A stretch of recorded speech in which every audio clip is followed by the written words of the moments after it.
Hello, hi. So I'm going to talk about what are the demerits of the time series models, the classical time series models used in econometrics, and when you should not use these models. What are the loopholes of these models, where you can potentially misuse them. So you need to be careful about them, and things that you should keep in mind while developing these models. Well, what are time series models? Well, these are models used to forecast future values of time series data, the data that is collected over time intervals, for instance, daily stock prices, quarterly revenue results, etc., etc. Right, and time series analysis is used to forecast future values of time series variables, and sometimes this is also used to derive relationship between different time series variables, right? Very popular in many areas, especially in finance, but also in macroeconomics, and also in consumer research. These things are very useful, but the modeling techniques are a bit complex compared to the regression modeling. You really need to be careful about a lot of things, especially with respect to overfitting. We'll see what the common challenges are. Well, time series data often have seasonality and trends and other issues such as non-stationarity. Sometimes the quality of the data wouldn't be that great, and even if all of these are okay, you still could overfit the data. So these are some of the challenges you would face with time series modeling. Seasonality and trends are part of many time series data, and it's not always easy to handle seasonality and trend. Right, seasonality is about the periodic fluctuation, and trend is about changing behavior of the time series over time. Non-stationarity is also very similar to trending, to trends, where the statistical properties of the time series data is changing over time, and that is very difficult to capture because the theoretical models by design are made for stationary time series data. So that's also an issue. Data gaps could be a problem. For example, you could have issues of missing data in some cases, and imputation of time series missing data is a big challenge, because assumption here is that the period between the data points should be exactly the same. It could be 1 month, it could be 1 week, 1 quarter, 1 year, but the period should be the same between each time series data point. But that is not always the case. There are many times you will not have equally data segregated through equal periods. That's an issue. Overfitting is very common in time series, especially with univariate time series analysis, because you use the previous the historical data points to forecast the future. What future could look totally different. Well, that's with any modeling. The problem is that with time series data, if you have the previous data points, your goodness of fit would always be very high, because if you're using the previous data points, and it is likely that a lot of it is a lot of the information or the pattern is already existing in the historical data. However, sometimes people take like too many historical data points or too many lags and build models, and that could result in overfitting. So very important to check the performance of the model in test data set or a validation data set. Econometricians don't do that, by the way. A lot of the econometricians don't do that. This practice has come from the machine learning and AI people, where to validate the model performance in a completely new data, which is not a common practice among statisticians and econometricians. So there one need to be very careful. Okay, we have discussed about how seasonality and trends could make the model inaccurate. So seasonality is nothing but a repeat of a pattern that repeats over a fixed period of time, and trend refers to long-term changes in the data over time. There are techniques to handle this sort of a behavior of the data, but if you're not careful, I think this could lead to problems. Okay. And especially if the data is not linear, the pattern is not linear, that will be very difficult to model. And people overlook that. Actually, they use some standard techniques to handle seasonality and trend, or even non-stationarity, and then get away with they would like to get away with all these issues, but that's not always the case. Okay, similarly, non-stationarity is an issue, but most Financial Times is data you will find that to be non-stationary.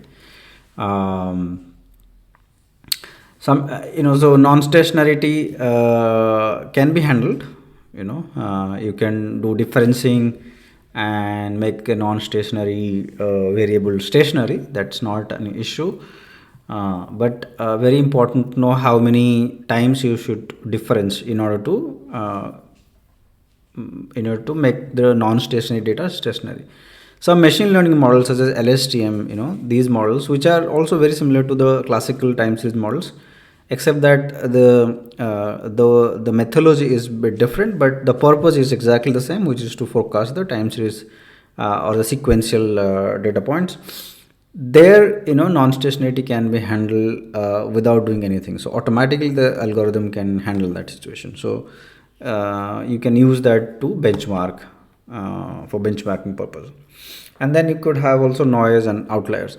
Now, outlier treatment is very popular in regression modeling, but not so popular in time series analysis, especially by econometricians who do not give much importance to outlier treatment for univariate time series model development. This is actually wrong, because in the real world, if you're working in finance or if you're working in marketing, sales, these areas, it's very, very important to give importance to outliers. Academic economists or statisticians, they sometimes do not pay attention to outliers or noise in the time series data. They do all these things in regression, more of linear regression, probit logit models, but not so much in time series models. But that's a wrong thing. You will see that the model fitness will not be that great if you do not remove outliers. Now, when you remove outliers, it could be that you will have an imbalance in your time series data, right? Some data points will be missing because you have removed them, but you need to then do an imputation, take an average of it or a median mode, some sort of a central tendency you can use in order to replace observation for that, those cases, and then you can, run your model, and that would give a better prediction compared to, say, not removing outliers.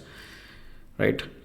And that if you do not remove that could have a significant impact. By the way, you can test that yourself also, right? For example, if you're doing stock price improvement, and there was 1 or 2 days, for example, the day the lockdown was announced, and you see a huge drop in the stock price, in the stock index, do you take that data point in your stock forecasting? No, you will not take that, because there's a significant change, and that's not going to happen, perhaps not going to happen in a more normal day, right? So all those outliers should be excluded first before doing the model development.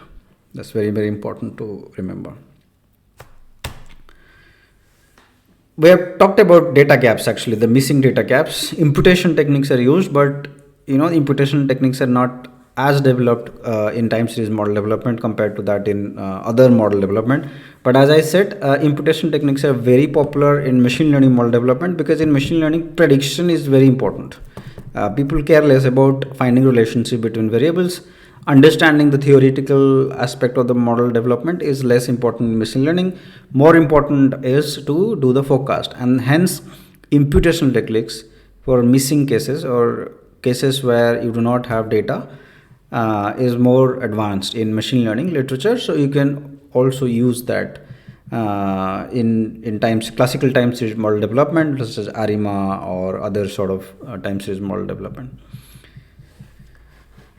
And if the missing data is non-random and correlated with other variables, this could be also be a challenge, because imputation then could be biased. You really need to take into account also. Okay, if there is a pattern, then that has to be taken into account.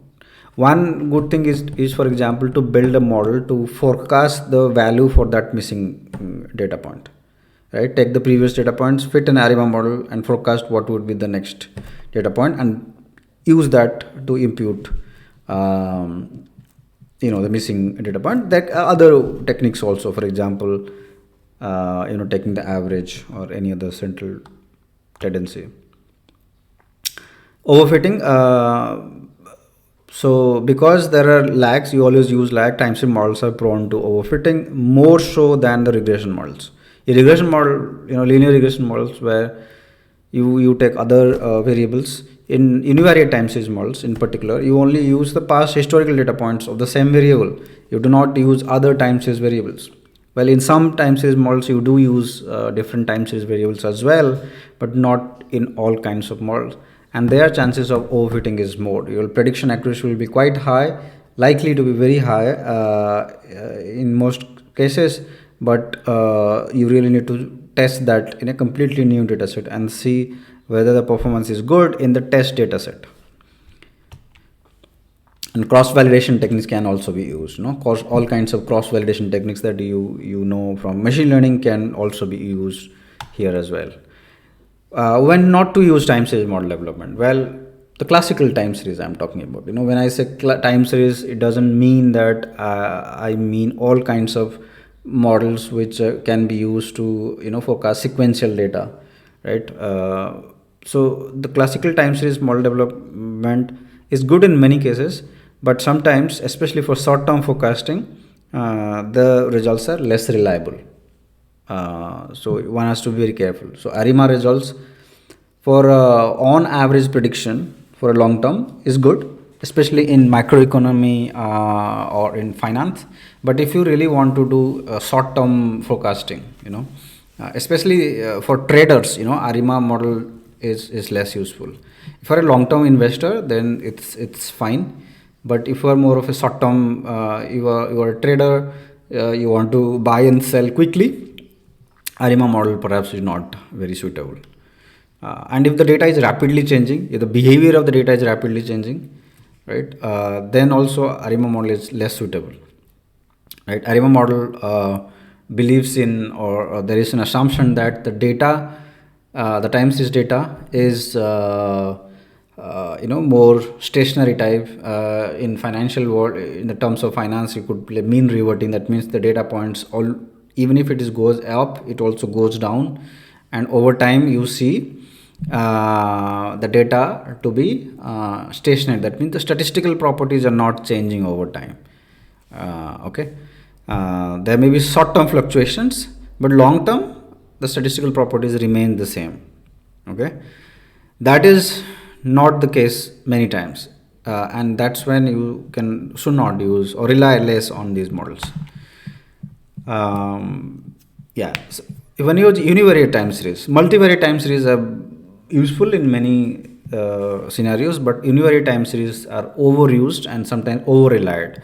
And that's you have to be, because they are prone to overfitting, and then multivariate time series models should therefore be used. Over reliance on univariate time series model, especially in financial market, is not a good thing. Neural network models should also be used in order to benchmark the performance. If you really want to compare the performance with another model, I think you should build not just ARIMA model but also LSTM model and see which one is doing better.